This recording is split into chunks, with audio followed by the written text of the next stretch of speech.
tackle in the pick game. What kind of reaction have you gotten online around the country with that play? I had a couple people tell me I should try out for WWE. Other than that, just a lot of congratulations. Guys were excited to see me flying around and being physical and having fun.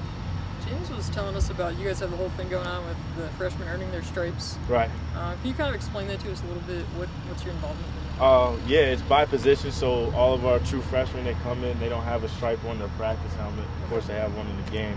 But yeah, you decide as a position group and with your coaches when they earn it. So a guy for us for the safeties is John Sutherland. We felt that he came in, he was real physical. He picked up the defense pretty fast and has just been playing fast with a lot of confidence, so we gave him a stripe. So that's really what we want to see. We want to see guys that want to be here, that are learning and developing their game, and then that'll usually do it for them. When did he earn his stripe? Recently? I want to say right before or after he earned his stripe. Okay. Yeah, so right at the end of camp. How much pride has there been for the true freshmen that have earned it? Like, they carry themselves a little differently once they have it? Oh, yeah, I definitely think it's a pride thing. I'm sure the guys bust on each other a little bit when they earn their stripe. But it's nothing to be ashamed of if you haven't earned your stripe. It really means that we just want to see a little bit more from you. We feel like that you have some more steps to reach your full potential your freshman year. Do you remember who the first freshman was to earn the stripe? I believe it was Cliff. Is it a thing in the spring at all? I'm sorry? Like with Lamont Wade and the other early enrollees, did they work on it in the spring too? Could they have gotten theirs then? They all came into camp with their stripe. Obviously if you go spring ball and your spring semester as a freshman and make it to this point, you pretty much earned your stripe. The coach talked about Coach Huff's impact on special teams. Right. What's been one or two of the biggest lessons that you've learned from him? The biggest lesson I would say is there's a difference between effort and results. He tells us that all the time.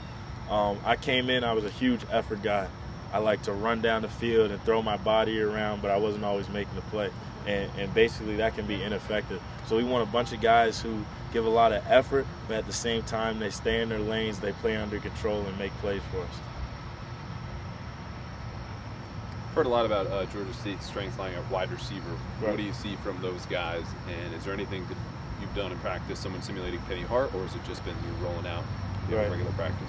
They're good athletes, just like most of the guys we see. It definitely helps going up against our wide receiver core. We got a lot of athletic guys with a lot of speed, like right. Polk and DeAndre. So yeah, just being cognizant of that. As DBs, we respect every opponent. So yeah, just playing to our strengths and being confident in there, I think we should be good. Nick, you guys have a pair of night games coming up here. Right. When you got to college, did that take any adjusting? Because you got kind of the whole day at the hotel to hang out. Was that something that you had to kind of learn how to relax a little bit? Or was it difficult? I say for myself a little bit, yeah, I'm a juiced up guy. I like to just wake up and go.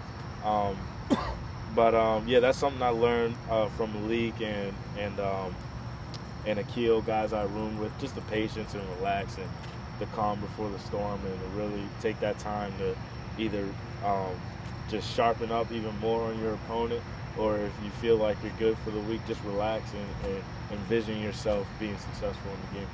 James mentioned that yesterday, that you guys do a lot of visualization stuff. Right. He told us that you guys do. Have you guys been doing that since he's been here, or is that kind of a newer thing? He's always talked about it. Okay. One thing he did with us that I really liked is before one of the games we were in the locker room, and he just had all of us close our eyes and really just take a moment of silence and just imagine ourselves making plays and being successful in that. And I'm sure for some of the younger guys that were playing, that was real relaxing and calming for them, and for the older guys too. It just puts everything in perspective, and when we take the time to realize that we just want to have fun and play hard, it works out pretty well. Does your guys' routine on the Friday night at the hotel change at all into night game, because you're not just getting up and going to the stadium essentially? We usually just have a little bit more break time. Obviously, we'll throw some more stuff in there like walkthroughs and things like that. But Friday night is pretty much the same. Obviously, Saturday is a longer period, so we can do some more things, stretch and all that stuff. So talk about the difference in the Saturday morning at the hotel before night game versus regular. just, I guess your mindset is a little bit different. You know, when you come down for breakfast, you're not fully locked in. We don't need guys to be locked in right at that second. Whereas on earlier games, breakfast, that's usually our last meal before the game, so it's a lot more quiet, and guys are getting their mind ready to go. So yeah, Saturday we'll eat and then stretch and stuff like that, have some downtime, and then get ready to go the next time we have our meal. Nick, can you talk about just what it's like to play under the lights and the difference of playing during the day versus playing during the night? Does it seem to add more to the atmosphere and more to the energy? I mean, I'm sure the atmosphere and energy might change in the stands, but I mean, we approach everything, you know, with high energy, high octane. It doesn't change for the players whether we're playing in the morning, afternoon, or night. We're going to come out juiced up and be ready to rock. For you, obviously made your name on the special teams, and still a big part of that. But what's it feel like now to be playing meaningful snaps on the defensive side of the ball as well? It feels good that the staff and players alike, they feel like they can trust me out there. I don't want to do anything to let those guys down, of course, but yeah, I'm happy. I've been saying since I was a freshman, I'm happy to contribute however I can and be effective for this team. So whether that's special teams or getting 100 or one snap on defense, so I'm going to approach it all the same, go 100% and try to leave my mark.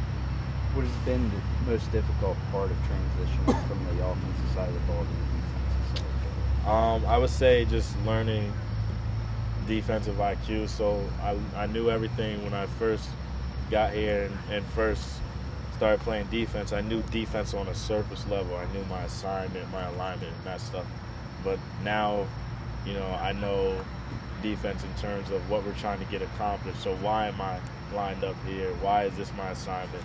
And things like that. So just a little deeper. I think we talk a lot about on this side about guys having a natural feel for defense or having a knack for it. Is that what it is having a deeper understanding, or is there like an innate thing where some guys just kind of get it? I say for me, I guess I kind of have a defensive personality. I mean, when I was a running back, I was a 185-pound power back. I like to hit, but I didn't really have the body for it. So I guess I've always had that defensive mentality, and it only helps now that I've been in the system and been learning it. And I just feel like I can play like myself and be myself and be fast and physical.